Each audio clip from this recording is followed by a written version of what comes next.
बातमी आता राजकीय आहे। कोकण विधान परिषदेच्या जागेवरून महायुतीत मोठा ट्विस्ट पाहायला मिळतोय।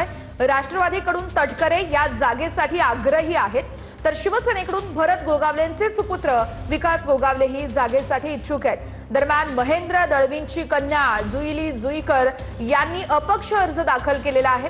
रायगड, रत्नागिरी आणि सिंधुदुर्ग मतदारसंघात महायुतीमध्येच त्यामुळे फूट पडल्याचं एकूणच चित्र निर्माण झालेलं आहे। महायुतीचा अजून तिढा सुटलेला नाही आहे, पण आमच्यावर जो अन्याय होतो वारंवार त्या अनुषंगाने आम्ही म्हणजे त्याला वाचा फोडण्यासाठी आम्ही हा फॉर्म भरलेला आहे। महायुतीचा निर्णय आज संध्याकाळपर्यंत होईल अशी आशा आहे आणि तो आमच्याच बाजूने होईल अशी मला आशा आहे। अमरावती विधान परिषद निवडणुकीसाठी महाविकास आघाडीकडून काँग्रेसचे हर्षजित देशमुख यांनी उमेदवारी अर्ज दाखल केलेला आहे। हर्षजित देशमुख हे नागपूरमधील प्रसिद्ध उद्योजक आहेत। मागील काही महिन्यांपासून त्यांनी अमरावती विधान परिषद निवडणुकीसाठी चाचपणीही केली होती।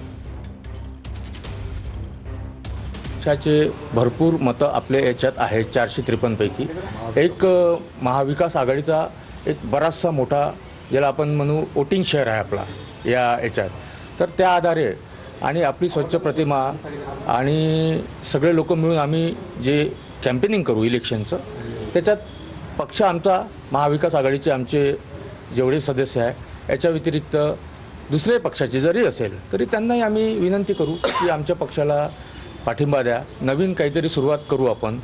त्या दृष्टीने आमची सगळ्यांची रणनीती ठरली आहे आणि प्रयत्न पण चालू